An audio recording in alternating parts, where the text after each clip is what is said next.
Então, o paciente chegou no seu consultório, o que você vai fazer com ele? Você vai fazer restauração do campo vibracional do ser humano. O 0,0003% do peso corporal, você vai pegar um cara de 70 quilos, 21 microgramas é de cobre. O comprimento de onda do cobre é 324,7 e constitui o diapasão do organismo. Nós já falamos isso. Você já escutou um harmônico do cobre. Eu tenho que te dar um harmônico, eu não posso te dar o cobre, porque nem esse aparelho tem capacidade de emitir cobre, porque é muito alta a frequência. Teriam aparelhos especiais para fazer isso. Aí, bom, outro instrumento que nós temos na medicina quântica, que não tem nada a ver com a medicina tradicional, é a microscopia de campo escuro. Você conhece a microscopia de campo claro. Quando você manda examinar, fazer um hemograma, olhar a hemácia, isso é microscopia de campo claro. A microscopia de campo claro é a microscopia morta. O sangue já está morto. A microscopia de campo escuro, o sangue está vivo. Você tira a gotinha de sangue no dedo e coloca lá, na hora. Tá? O pai da microscopia de campo escuro moderna se chamava Gunther Anderlein. E ele é o estudo do comportamento de nanopartículas. Você lembra o que é um nano? É um 10 elevado a menos 9. É 1/1000º do metro. 1/1000º, é o 10 elevado a menos 9. Denominados organismos pleomórficos. Se você for olhar no grego, pleo, que significa mudança. Mórfico, que significa forma. Eles mudam de forma. Começa com os endobiontes, e dependendo do meio ambiente, do milieu, ele vai mudando. Tá? Aqui, por exemplo, a microscopia de campo escuro, onde está mostrando que as hemácias estão empilhadas umas com as outras. Fenômeno rolou. Então isso aqui mostra que ou essa pessoa está desidratada, ou ela está extremamente estressada. E claro que como as hemácias foram feitas para carregar oxigênio na superfície, a superfície dela está bloqueada por esse fenômeno, essa pessoa está com fadiga crônica. Claro que com sangue desse tem que ter fadiga crônica, não tem outro jeito. Porque não tá, ela tem uma hipóxia periférica violenta. Ela está cansada, o músculo está doendo, porque está faltando oxigênio. Aí você vai lá e vê o rolô. Aí você manda ela tomar um copo d'água, por exemplo. Aí 5 minutos depois você repete, você vai ver que a seixa diminuiu. Você falou, se você tomar mais água, você vai melhorar. Ela não acreditava na água. Aí de repente ela acredita, isso mesmo. Poxa, não achava que a água fosse tão importante. Aí eu mostro para ela no microscopia de campo escuro. O que um copo d'água bem tomado faz? Aí faz a diferença. O doutor Emoto, ele pegou essa microscopia de campo escuro aqui e começou a estudar a estrutura da água. Por exemplo, isso aqui é uma água nascente. Aí ele pega essa água, ele fotografa a molécula da água nascente na microscopia de campo escuro. A história é muito interessante, que ele estava dando aula em Tóquio para os alunos dele, domingo de manhã. Eles foram até uma represa lá em Tóquio, coletar amostra de água para levar para o laboratório para estudar. E ele coletou uma amostra de água, e nisso chegou até a margem do lago um grupo de monges budistas, que começaram a cantar um mantra.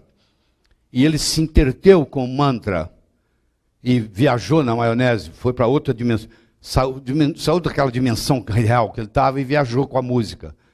E aí, quando ele voltou, ele não se deu conta que ele já tinha coletado a amostra. Ele coletou de novo. Ele levou para o laboratório. Quando ele chegou no laboratório, ele se deu conta que ele tinha 2 águas. Ele falou, coletei. Nem me dei conta que coletei 2 vezes. Quando ele foi examinar um, examinar outro, elas eram totalmente diferentes. A estrutura da água. Ele falou, poxa, o que aconteceu entre uma e outra? Aqueles monges cantando. Aí ele falou, será que tem interferência? Aí ele começou a estudar interferência. Ele pegou uma nascente dessa, pôs para escutar rock and roll, heavy metal. 30 minutos. Aí ele fotografa a água, depois que ele escutou rock and roll. Você lembra que a água tem memória? A água tem a propriedade nemática, ela fixa a informação. Nemático significa em grego fixar a informação. Ela tem a capacidade de fixar a informação. ela agora se desestruturou totalmente. Não é à toa que existe uma relação entre rock and roll e drogas. 70%, 80% do seu cérebro é água. Se você, escutando heavy metal o tempo todo, você desestrutura a água cerebral, o comportamento não pode ser o mesmo.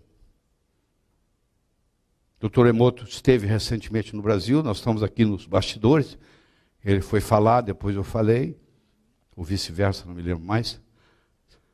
Então, nós estamos aqui, inclusive publicamos um livro onde nós somos coautores aqui, ó.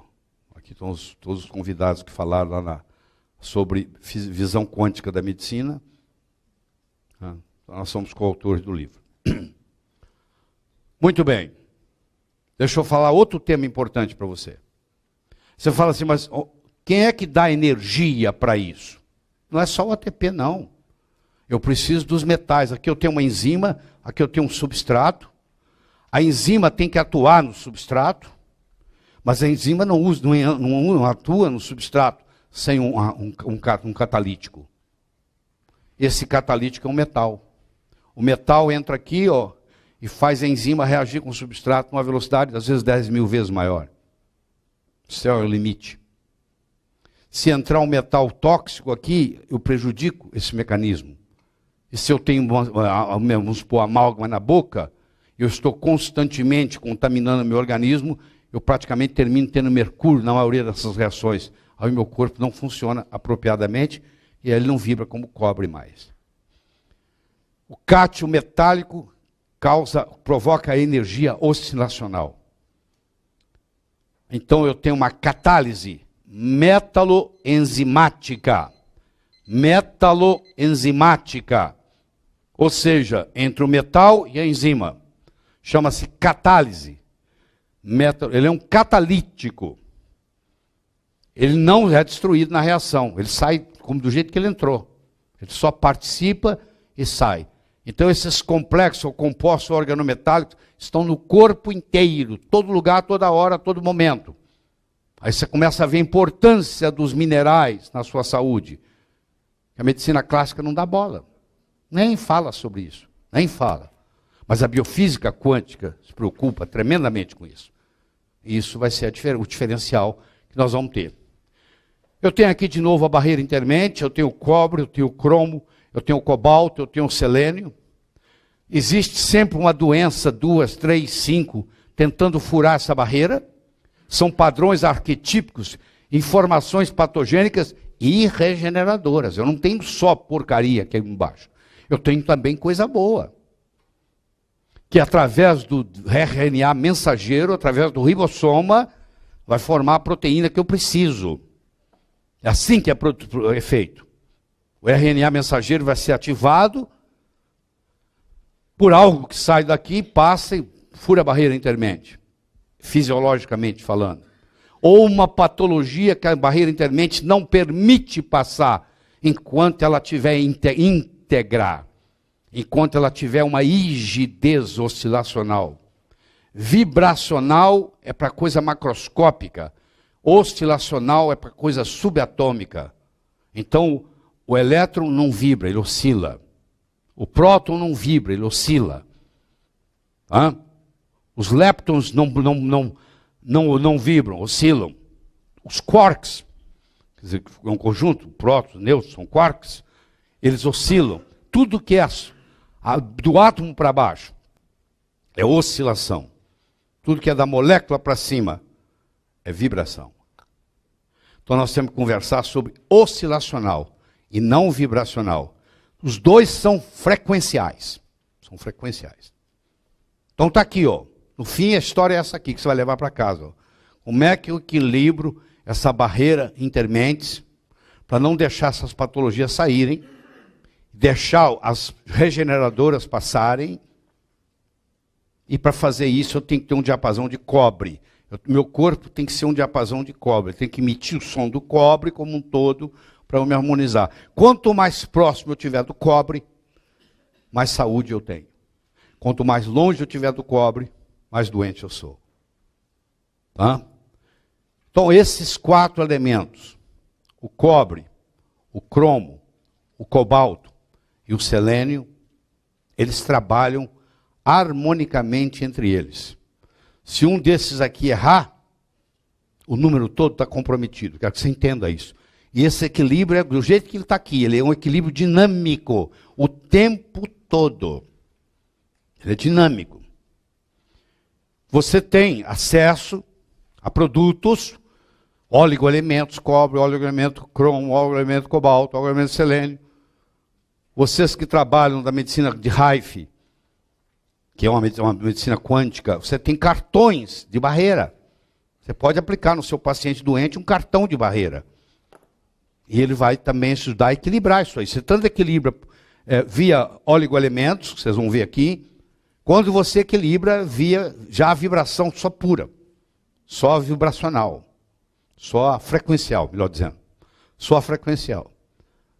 Então é bom você ter ideia dessa imagem. Eles trabalham assim, harmonia. O cobre, o cromo, o cobalto e o selênio. Nós estamos te dando uma outra opção. Você vai levar mais um instrumento para dentro dos seus recursos. Você veio aqui buscar um recurso novo, diferente, que ainda não é apresentado para os médicos em geral. Você vai na Alemanha, isso aí é comum. Tem mais de 10 mil médicos trabalhando com isso na Alemanha. Mas aqui no Brasil isso não é comum. Tá? Isso que você está escutando aí, à medida que você escuta isso tem uma repercussão no seu corpo. Essa repercussão tem um nome. Chama-se oscilação parasimpatética. Não tem nada a ver com parasimpático, tá bom? Ela não tem nada a ver com parasimpático. Ela se chama oscilação parasimpatética.